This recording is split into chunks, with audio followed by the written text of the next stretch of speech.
Good morning, everybody, and welcome to the final instalment of our FS Academy. Just a bit of housekeeping to start with. If you could please keep yourself on mute and keep your cameras off, that will save any unnecessary distractions. Because we've only got 30 minutes today to tackle a huge topic, we don't have any time for questions or anything. So please just sit quietly, listen in, and if you've got any questions, then you can get in touch with us after the presentation. We'll be happy to give you some more information or answer those questions. As usual, we will be recording this session and it will be distributed along with the other sessions from the winter series after the presentation as well, along with the feedback sheet. And we'd really welcome your feedback. The FS Winter Series this time was completely made up of topics that was suggested by participants of the summer series. So we do take what you have to say seriously, and we try and tailor these events to make it something that's worthwhile for you. So today we have got the pleasure of covering off ESG, and I am delighted to be joined by Ann Hawthorne. Ann, do you want to give yourself a brief introduction and say hi? Tell us where you work. Yeah, sure. Good morning, everybody. So I work at Columbia Threadneedle Investments. I'm a portfolio manager in the private equity team. I joined there in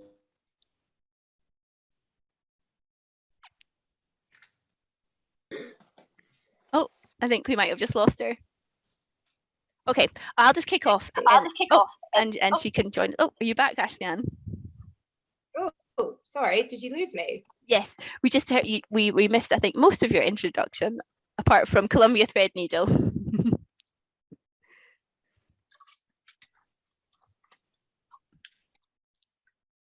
Okay.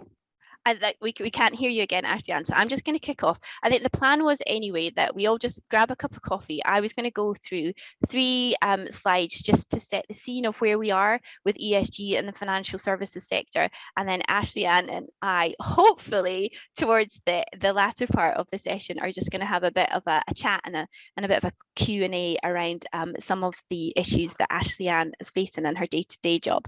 Ann didn't quite manage to introduce herself, but she works for Columbia Threadneedle Investments, which is previously BOM Global Asset Management, and she works in the private equity team and deals with ESG on a day-to-day basis, I believe. I don't know if if the sound's not working or not, but I will continue anyway. So ESG, unless I suppose you've been hiding under a rock over the last few months, ESG is a buzzword that you will hear every day. And it's not just the financial services industry, it's every industry. And I found this fact recently, which I found really enlightening. And there was a study by Marsh recently, and they confirmed that 80% of respondents in the financial services sector ranked climate change and ESG as either important or the most important issue for their operations. So let's think about that for a minute. Financial services firms are service-led firms that are providing basic human rights in the form of banking often to their customers, yet the majority of firms in the financial services sector rank ESG as one of the most important or the most important issue for their operation. I think that's staggering, and it really shows the importance of ESG at the moment. And ESG is a natural evolution of something you'll all be familiar with, which was corporate social responsibility. But it's now being recognised that sustainable finance is key to a sustainable world. And so financial services industry has really the power to drive change in all ESG elements and really make a difference towards the world commitments and targets towards ESG worldwide. So I thought, given that we are in the FS Academy space, we're going to just do a back to basics to start with, and to just kind of address the question, what is ESG in financial services? Well, the ESG is an acronym which, as you can see from the slide, stands for environment, environmental, social, and governance. So E is how firms how firms impact and are impacted by climate change and broader environmental issues. So this covers things like climate change targets, firms' energy consumption, biodiversity, things like that. The S is the social factor, which is all about diversity, equality and inclusion, privacy, security, and modern slavery, all of these types of things that impact on financial services. And G is for governance, and this is leadership and accountability. It's about ethical conduct and reporting and transparency, and it's about making that firms are controlled and directed appropriately in order to help meet the ESG goals for that firm. And you can see in this visual here that I've neatly split ESG into a pie chart, and each of them are a third each. But it's not like that. Each of these thirds of the pie segment have got a multitude of sub-factors for each of the ESG factors. And because there's so much to ESG that firms don't have either the appetite or the bandwidth to focus and kind of contribute to each of these factors equally. And it might be that some firms do take ESG factors into each business decision that they make. But for some firms, like some of the smaller fintech firms we're working with, they simply don't have the resources to be able to commit time to each of the ESG factors. So you'll often find that firms, to the extent that they're not mandated to consider each of the factors, they'll only pick a few that or one or two, and it's those types of factors that are either most important to them or their customer base, or the factors that's going to be most beneficial to their business. So there's loads to it, and we've only got half an hour, so we're trying to summarize this as quickly as possible. But it's definitely taking up a lot of time, and it's definitely high on board agendas. But why is it so important? Well, apologies for the crude diagrams here, or the visuals, but I think there's two elements to it. You can see there's the carrot and the stick. I think this statistic, I can't even get that out, is quite interesting, but the carrot really is, it's customer demand. And the statistic, which forms part of the roadmap, which I'll come to later, it says that the demand for sustainable products is high, and it says 70% of the UK public want their money to go towards making a positive difference to people or the planet. And I think that's really important.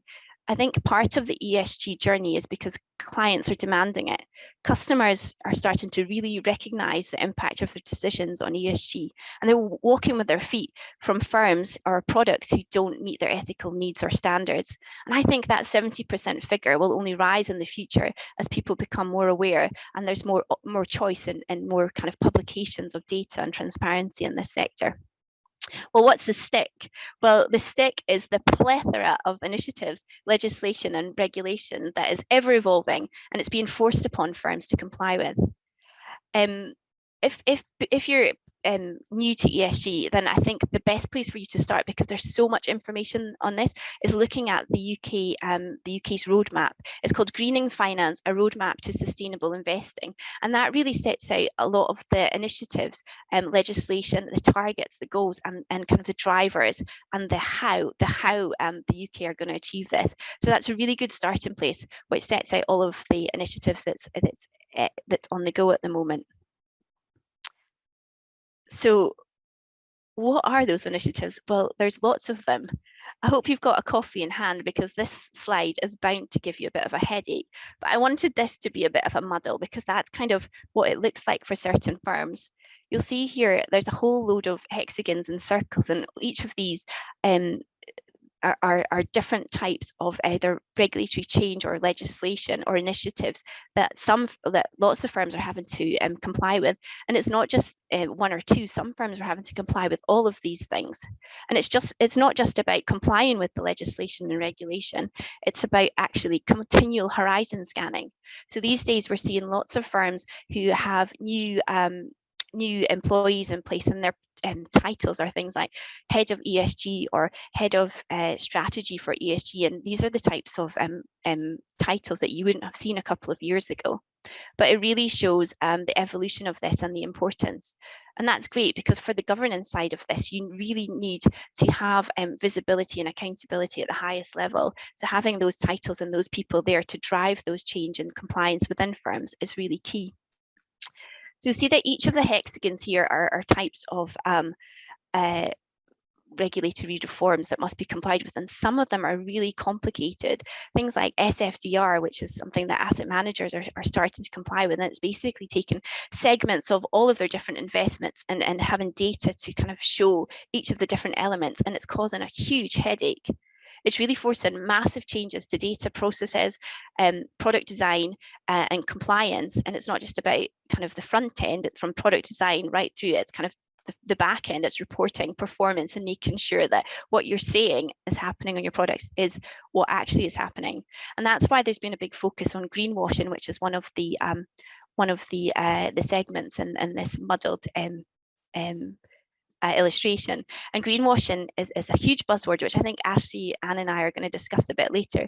But so I'll not come on to that just now. But there's just so much that firms are having to contend with, and I would love to go through each of these hexagons and let you know what each of them mean and what the latest position is in these at the moment. But we simply don't have time because we've only got half an hour for this, and it's a huge topic. But if anybody's interested in learning more about these, then please do get in touch. We do regular training for firms directly, so please let us know. So Ashley Ann's been sitting patiently, and I hope that in the meantime she's managed to sort out her audio issues. Well, fingers crossed, we'll check. But Ashley Ann, we said earlier, or I think I said on your behalf, that you're working at Columbia Threadneedle Investments at the moment. And I know that as a firm, ESG is a crucial part of what they do, and it has been for a long time. And on the back of that, you recently spent some time at COP26. What was going on there? What was the word on the street? What was the intel and internal know-how there?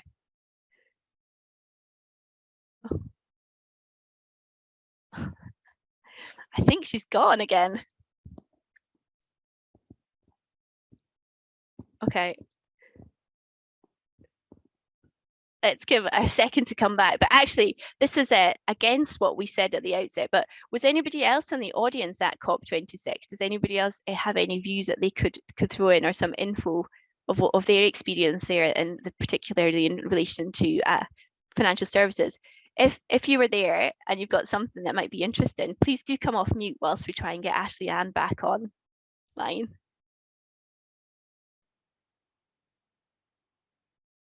Oh, we can't hear you, Ashley Ann.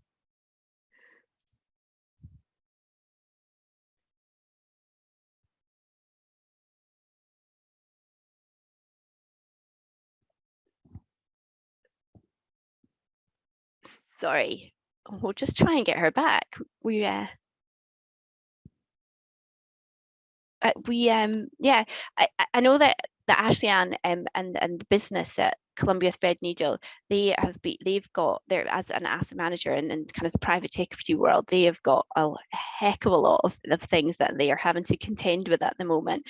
They've got quite a lot of the hexagons that you saw on the earlier page is all things that firms like Threadneedle, Columbia Threadneedle are having to wrangle with, and it is absolutely insane the amount of information that's going in to try and kind of pull all the data necessary together to comply with these.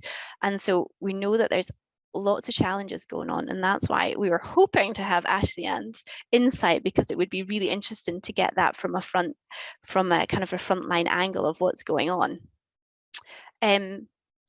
However, I will digress shortly whilst we try and sort out Ashley Ann's technical difficulties. But I don't know if anybody had noticed actually yesterday that the Association for Financial Markets in Europe, together with Linklaters, actually had published a really useful guide, which is kind of geared towards navigating finance regulation for banks and other financial institutions within Europe.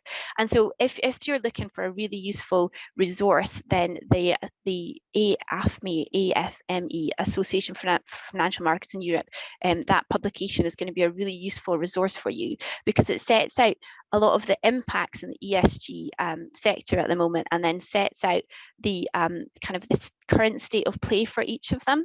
And so it's really useful, particularly if you're working on a sort of a European-wide. So if you're a UK entity, but you've got operations overseas, whether that's in Europe or further afield, then it really is a useful tool. Kind of sets out all of the different types of regulation, where that's emanated from, and then it kind of sets out from a UK perspective where there's equivalence or whether that applies, because some of the European legislation that's required for ESG has been, since it's been adopted by the UK directly since Brexit. So it's definitely a worthwhile tool.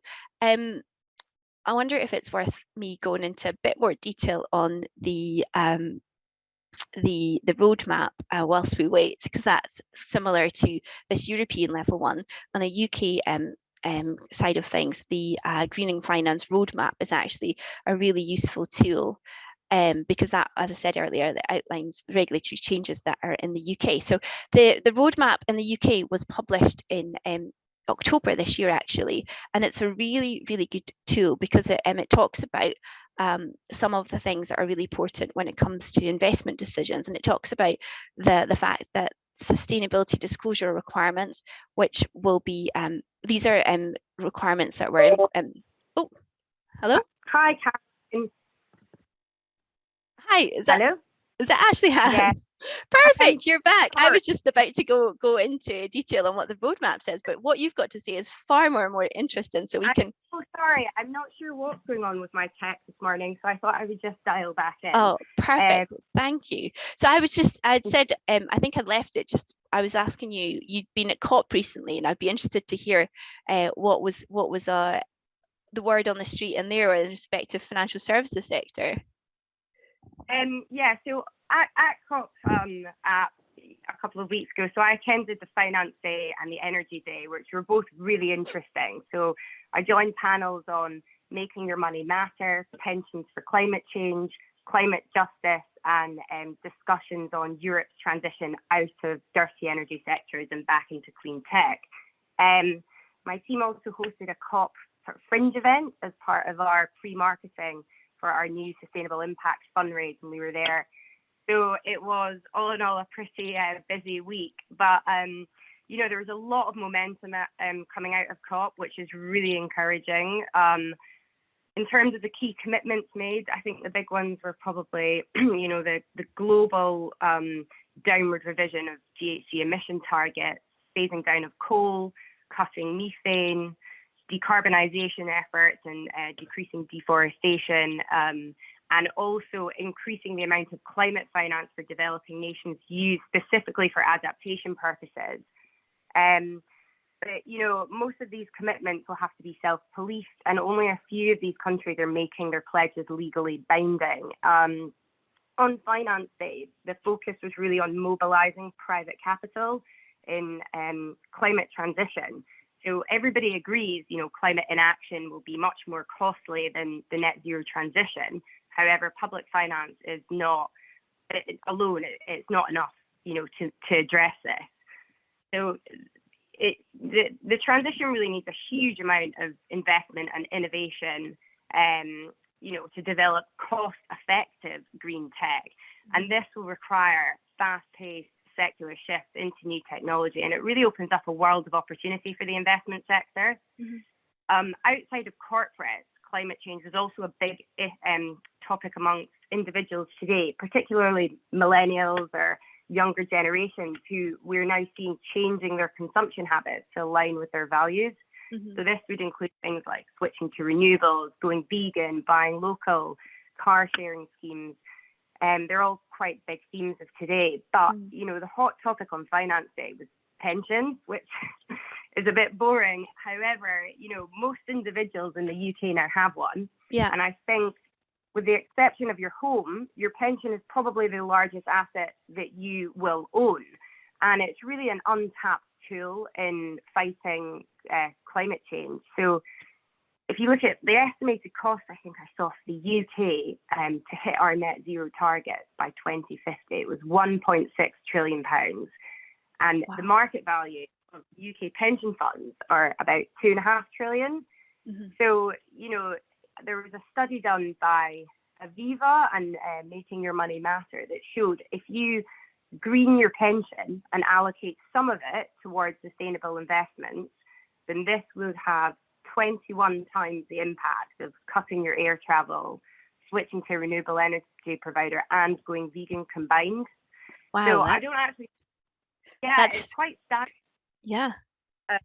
And it just takes one kind of phone call. But I don't think a number of the activists who were out there, on the harsh streets of Glasgow fighting climate change actually realised that, a bulk of their pension is probably invested in fossil fuel giants and tobacco companies, unbeknown to them.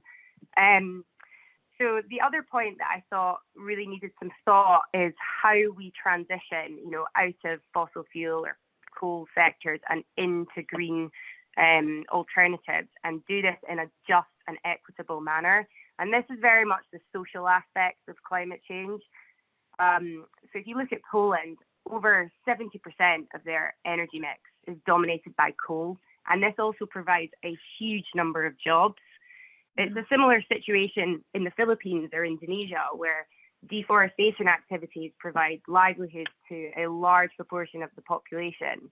So climate poverty will be a huge issue if the broader, lower paid workforce are not reskilled and included in the green transition. So this is not just about, green tech entrepreneurs. We have to really ensure that no one is left behind, and use this opportunity to create a much more equal and inclusive global economy. It's really interesting that. Yeah, it really struck a few chords that, I think COP was deemed our best last chance to address the climate emergency. And those impacted by climate change are no longer imagined future generations, but there are our children who are alive today. And I really hope that this will give, us the impetus that we require to follow through on some of these pledges. Yeah.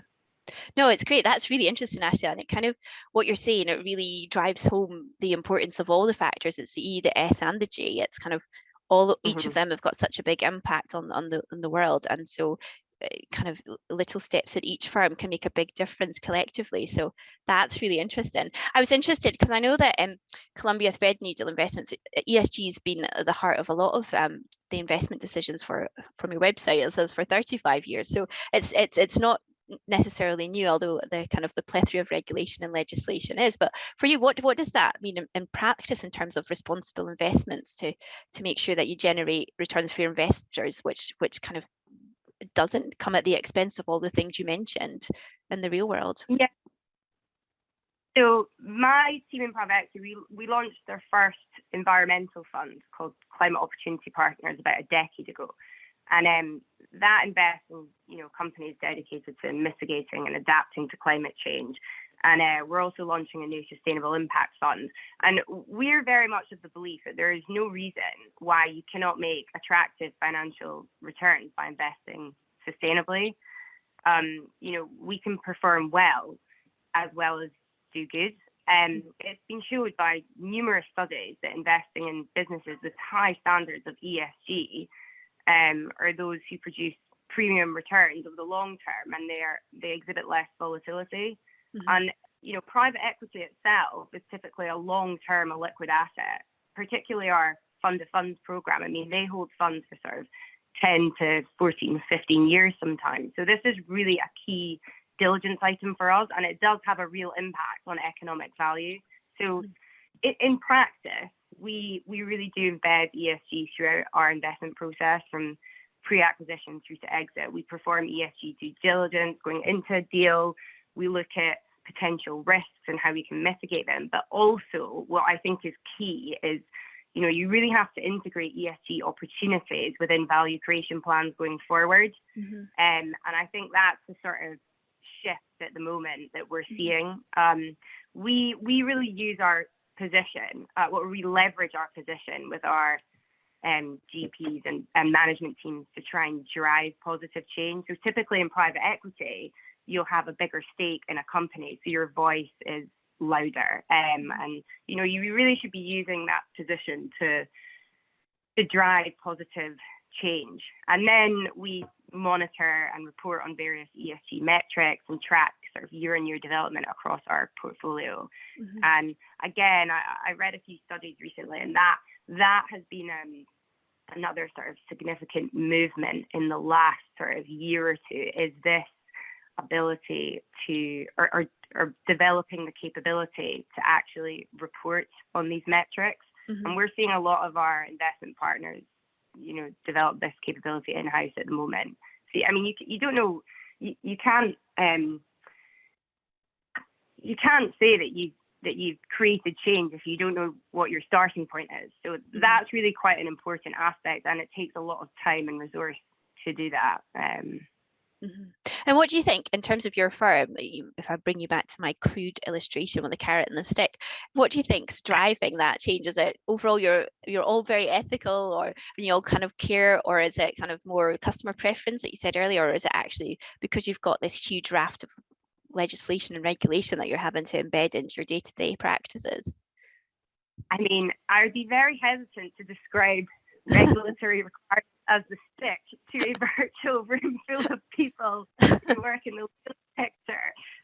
But yes, I think you are right in saying that both, investor demand and regulation are shaping the evolution of ESG investing. I mean, I think the movement is really being driven by investor demand, and regulators are trying to play catch up to a trend that is exploding at quite a fast pace. And I think that they are trying to put safeguards in place, for consumers of these financial products.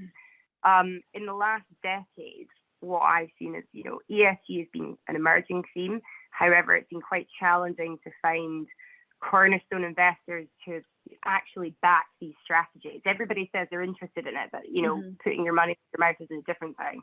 But that attitude has really changed. There is a growing recognition that the management of ESG risks alongside the capitalization of ESG opportunities can preserve and enhance economic value. So, in terms of our new products, it's really been driven by investor demand. And as you said, we've got quite a long-standing history in responsible investing. We've got a centralized team who we use quite a lot as a sort of, to frank some of our investment ideas. But I think the other interesting point around that is, with all the new fundraisers and the levels of ESG dedicated dry powder, there are now some heightened concerns around green bubbles emerging, and analysts warning of kind of frothy valuations in green energy. So I think the ethical boom is being fueled by quickly changing attitudes from investors and huge green stimulus offered by governments. So, picking the right horse, I think, is key. Yeah, it's definitely an interesting one. I was gonna, because I promised it earlier and we've only got like 1 minute left, I was gonna ask a quick word on greenwashing. So for those not familiar in the audience, greenwashing is effectively the concept where companies provide misleading information about their products, portraying them as being more environmentally friendly than they are. And I think this has got potential to be the next big mis-selling scandal when it transpires that what people said on the tin wasn't actually what the underlying product was. What is that something that you're alive to? Is that a big concern? Is it something you're looking to kind of gather data to make sure that you avoid that type of thing? How's that on the front line? I think we perform quite significant due diligence on these types of matters, and also have been performed on us. But with the launch of new regulation like SFDR and EU taxonomy, they're really trying to address and mitigate these risks. Their objective is to increase transparency for potential investors and also help them objectively pick between different ESG focused funds in a much more standardized fashion. And I think going forward, and what I've certainly seen of the market is those fundraising in Europe are now seeking to adhere to environmentally sustainable criteria in the aim of having their funds categorized as ESG focused, so Article 8 or Article 9 per SFDR, in order to remain competitive. So I think we're really going to see big pension funds or institutional investors, if they can pick between two very similar funds, one's an Article 6, which is sort of non-ESG, or one is an Article 8 or 9, and they have similar return objectives and everything, there's no reason why they wouldn't choose to go for an 8 or 9. And I also think that the intention of this labeling, it acts as a signpost to investors, and it should accelerate the trend towards ESG investing in Europe. Yeah, Absolutely. And I think SFDR itself, it's got its own challenges around sort of the integrity of the data used and as part of that reporting. So it'll be really interesting to see how that evolves. But anyway, we've actually run out of time. It seems to have passed by in a flash of lightning. I think we probably could have spoken for a lot longer, and I'm sorry that you had some technical issues, but it's been great having you and hearing kind of your insight from the front line, as I put it. So thank you, Ashley Ann. If anybody, I'm conscious we've kind of had a whistle stop tour, and the half hour hasn't quite gone in the direction that I had originally planned, but hopefully you've still got some valuable information from the session today. If you've got any questions or you want to get in touch with myself or Ashley Ann, please do. Contact details are on the last slide. I hope you have enjoyed the FS Academy. I can't believe that the winter series has come to a close. We'll be back next year with another series, so please do let us know in the feedback what topics you'd like us to consider. Before that, however, join us on the 18th of January, which will be showcasing our annual Horizon scan, which will save you the time of ploughing through all the legal updates, and we'll let you know all of the key developments and key dates for the financial services industry on the way. So please do register for that. So without further ado, Ashley Ann, thank you so much for joining me today. It was great to hear your valuable insight. And I apologize again for the tech problem at the start. Don't worry, that is the nature of the world that we live in at the moment. So anyway, thank you so much again, and we'll speak to you shortly. Thank you. Thanks, everybody. Stay safe and stay in touch. We'll see you all soon. Bye-bye.